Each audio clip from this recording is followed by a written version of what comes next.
Hi guys, कैसे हैं आप लोग। तो क्या चल रही है एग्जाम्स की प्रिपरेशन। फिलहाल करेंगे बात एग्जाम्स की, तो मैं बात एग्जाम्स की तो नहीं करने वाला है क्योंकि यहाँ हम बात करेंगे सिलेबस की for the BEd student those are going to take admission, और जो ऑलरेडी एडमिशन लेके आ चुके हैं। अब इनके लिए काफी सारी चीजें जहाँ क्वेश्चंस को लेके काफी डिस्टर्ब है कि सर इस बार जो कोर्स आएगा वो क्या होगा, क्या कोर्स में कुछ चेंज हुआ। और सर जो लोग नए एडमिशन लेके आए हैं बीएड के अंदर, उनके दिमाग में काफी कुछ है, हम बीएड में पढ़ेंगे क्या, what we guys need to study in this BEd course. अब इस बीएड कोर्स के अंदर हमें क्या क्या पढ़ना है।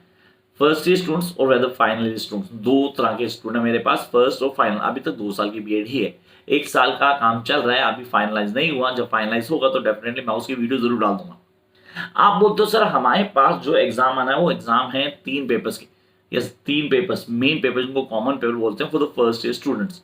अब the very first year students, पहला पेपर हमारे पास childhood and growing up is the very first paper. सही कितने नंबर का होगा? इट बी 80 मार्क्स, 100 मार्क्स और 50 मार्क्स।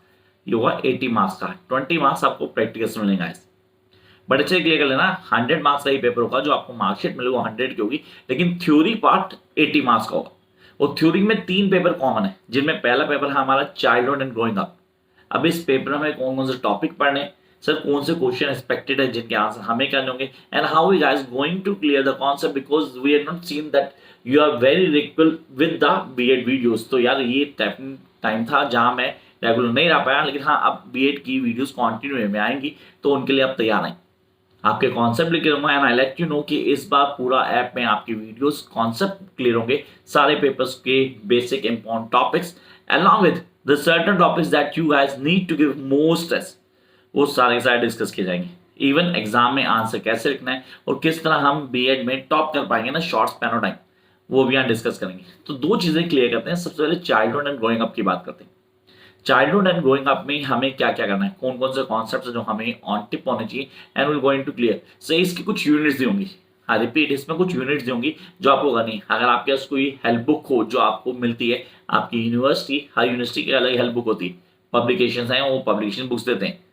अलॉन्ग विथ मैं जो क्लास में आपको नोट्स बताऊंगा और नोट्स को फॉलो करेंगे, कोई दिक्कत नहीं आएगी, नोट्स को इजिली क्लियर कर लेंगे आप। तो पहला point childhood and growing up. Sir 4 से 5 यूनिट्स है मेरे पास, 4 से 5 यूनिट्स में मेरे पास 2 चीजें क्लियर करनी। पेपर 80 मार्क्स है, जिसमें पहला क्वेश्चन शॉर्ट नोट्स का होगा। आई रिपीट, पहला क्वेश्चन होगा शॉर्ट नोट्स का, जिसमें 4 क्वेश्चन होंगे, कोई 2 आपको करने होंगे। ऐसा बीच में शुरू किया गया था, लेकिन यहाँ 4 के 4 करने होंगे। पहले के शॉर्ट नोट्स में कोई ऑप्शन नहीं मिलने वाली। हाँ, जो आपको 16 मार्क्स का क्वेश्चन मिलेगा, हर क्वेश्चन में आपको एक ऑप्शन जरूर मिलेगी, इधर दिस और दैट, वो आप कर सकते हैं कि ये वाला करना है वो वाला करना है, लेकिन शॉर्ट नोट्स में कोई ऑप्शन नहीं मिलने वाली गाइस। तो पहला टॉपिक जो आपका पेपर है main, that is childhood growing up, जो सबसे इंपॉर्टेंट पेपर, उसको बड़े अच्छे से क्लियर करेंगे। इससे रिलेटेड वीडियोस ऑलरेडी आपको मिलेंगी। जंप करते हैं सेकंड पार्ट जो हमारे लिए बहुत इंपॉर्टेंट है। आप बोलते हो that is learning and teaching. ये सारे रिपीट, लर्निंग एंड टीचिंग। अब लर्निंग और टीचिंग को कैसे पढ़ना है, पढ़ने का तरीका क्या होगा, किस तरह परफेक्शन में चीजों को सॉल्व कर पाएंगे, this is something very important. Learning and teaching, teaching में 100% एक क्वेश्चन होगा 20 नंबर का। लर्निंग पे भी क्वेश्चन आएगा जहां हमारे पास क्वेश्चन को क्लियर किया जाएगा, कॉन्सेप्ट को बताया जाएगा, उसको हाईलाइट किया जाएगा। रेमेडी ऑफ टीचिंग पे क्वेश्चन आता है गाइस। देखो मैं काफी चीजें अभी भी बता सकता हूँ, डिटेल वीडियो डालूंगा, लेकिन हाँ कहीं ना कहीं याद होते हैं टीचर को बता दे कि आपको ये क्वेश्चन करने की आएंगे ही आएंगे। तो इस पेपर में 100% श्योर है कि टीचर की क्वालिटीज, एक टीचर, अच्छा टीचर क्या होता है, उसकी लर्निंग क्या है, बच्चों को कैसे कंपेल करेगा चीजों पढ़ाने के लिए, वो सारी चीजें आपको ऑन टिप कर लेंगे। Yes, you guys are going to be teacher very soon. आप लोग टीचिंग कर रहे हो, बीएड कर रहे हो, तो yes you do have a dream to be teacher. तो टीचर के लिए सबसे इंपॉर्टेंट है कि उसकी स्किल्स इंप्रूव होनी चाहिए। उसको पता है कि मुझे स्टूडेंट्स को क्या पढ़ाना है, कैसे पढ़ाना है, पढ़ाने का तरीका क्या होगा, क्या बेसिक फॉलो होंगे, वो सारी चीजें आपको ऑन टिप होनी चाहिए। तो पहला हो गया हमारा sir that is childhood growing up. कहीं ना कहीं हम साइकोलॉजी की बात करेंगे। तो जिन्होंने साइकोलॉजी नहीं पढ़ी, बीकॉम के स्टूडेंट है या साइंस के स्टूडेंट, तो बीएड कर रहे हैं हम, कहीं ना कहीं डिफिकल्टी आएगी, थोड़ी सी डिफिकल्टी जरूर आएगी। ऐसा नहीं कि नहीं हो पाएगा, हो जरूर आएगा, लेकिन थोड़ी डिफिकल्टी डेफिनेटली आएगी। तो आप उसके लिए तैयार हैं कि हम बड़े इजीली क्लियर कर लेंगे। First half is all about childhood and growing up, the second one learning and teaching.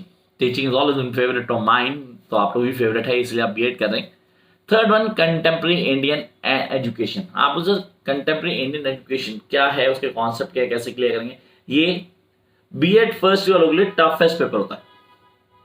BEd first year में टफेस्ट पेपर क्यों होता है सर? इसमें आर्टिकल्स आते हैं, जैसे कि education provision for SC ST, education provision for S T S, इसमें आर्टिकल है 29 और 30 जो आपको याद करना है, कोई दिक्कत नहीं है। इसकी शॉर्ट भी मोस्ट प्रॉब्ली आज या कल मैं डालूंगा। आर्टिकल 29 और 30 की जो प्रोविजन दिया गया एजुकेशन राइट्स के साथ इनको डिफाइन किया कि आपको ये कर सकते हैं, ये चॉइस होगी आपके पास and you can excel in these with the help of these terms.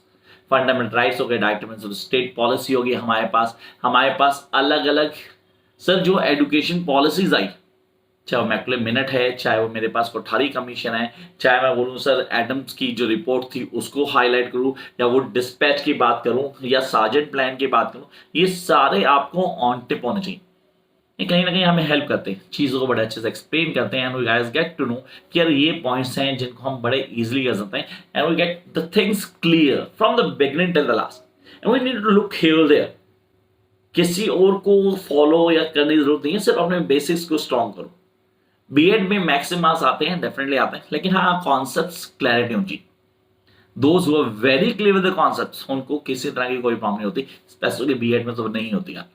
MEd वालों के लिए भी वीडियो लेके आऊंगा, उनकी भी कॉन्सेप्ट चल रहे हैं, एग्जाम भी आने वाले हैं तो क्लियर करेंगे। एंड BAOU वाले सीरियसली सब बाबा साहब अम्बेडकर यूनिवर्सिटी के एग्जाम्स हैं अभी नेक्स्ट मंथ, तो उनके लिए भी मैं डिटेल में वीडियो बनाऊंगा, थोड़ा सा वेरिएंट है उनका, उसको क्लियर करेंगे।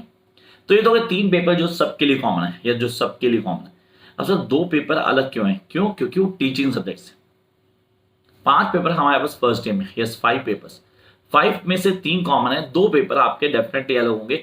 वो 2 पेपर अलग इसलिए हैं क्योंकि वो टीचिंग सब्जेक्ट्स हैं और हर किसी का टीचिंग सब्जेक्ट अलग होता है। As I talk myself, तो मेरा इंग्लिश और इकोनॉमिक्स था, मेरे फ्रेंड का मैथ्स और साइंस था, किसी ने सोशल साइंस और इकोनॉमिक्स लिया। सर सबके सब्जेक्ट्स अलग हैं, टीचिंग सब्जेक्ट्स अलग होते हैं, जिसकी जिस सब्जेक्ट में कमांड होती है वो सब्जेक्ट के लिए जरूर जाता है। तो आप भी ऐसा करेंगे। जो मेजर सब्जेक्ट्स हैं 2, वो भी 80 मार्क्स ही हैं, ये 5 पेपर 80 मार्क्स के हैं आपके जो फर्स्ट ईयर के स्टूडेंट हैं। तो आपने कहा सर 2 पेपर्स रह गए हमारे पास, that's pedagogy.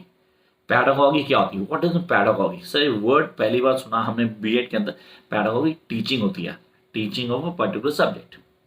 Pedagogy English means teaching of English, pedagogy science mean teaching of science. Same with mathematics, with Hindi, with Sanskrit, with all the subjects those have been availed there for you to choose to teach in your school whenever you're going to be teacher। तो आप ये definitely दिमाग में रखेंगे कि यार हमें ये सब पढ़ाने, तो हमें सारी चीज़ें क्लियर होनी चाहिए। चीज़ें क्लियर हो, कॉन्सेप्ट को स्ट्रॉन्ग करो and you be able to get whatever you want. Concept strong हो जी, यस कॉन्सेप्ट स्ट्रॉन्ग जी। The more you are strong with your concept, easily आप चीज़ों को हाईलाइट कर लोगे and get the points clear in your mind. This is something very very important. इस पे काम करो, किसी तरह की कोई दिक्कत नहीं होने वाली है। अब रह गया एग्जाम प्लान। सर ये तो गए 5 पेपर, सर एग्जाम के बारे में बताएं। As you mention in your video description की आपने कहा था कि आप बताएंगे कौन कौन से पॉइंट्स हमें क्लियर करने हैं। Yes you guys need to understand कि हमारा पेपर पैटर्न क्या रहेगा for this year, specially MD and CRSU students. इनके लिए क्या क्या टॉपिक्स हैं जो आपको ऑन टिप होना चाहिए। पहला पॉइंट जो आपके दिमाग में होना चाहिए पूरी तरह से क्लियर हो चाहिए कि पेपर आएगा 80 मार्क्स का। सही 80 मार्क्स के पेपर में मुझे क्या करना है? I am not going to get 100 marks paper, I am going to get 80 marks paper, जिसके अंदर मेरे पास 4 क्वेश्चन होंगे 16 मार्क्स के। सो this is something very important. 16 marks के 4 क्वेश्चन हो गए और 5 क्वेश्चन भी 16 मार्क्स होगा, लेकिन शॉर्ट नोट होगा जिसके 4 पार्ट हो गए, 4 मार्क्स फॉर ईच क्वेश्चन। जो आपको ध्यान रखना है 4 नंबर का एक क्वेश्चन है, हर चीज का मुझे क्लियर करना है। Along with that I need to know the word limit, कि आंसर की वर्ड लिमिट क्या होगी। वो एक बहुत बड़ा ब्लंडर जो मैक्सिमम स्टूडेंट करते हैं, तो जो आप लोगों ने नहीं करना, बिल्कुल भी नहीं करना।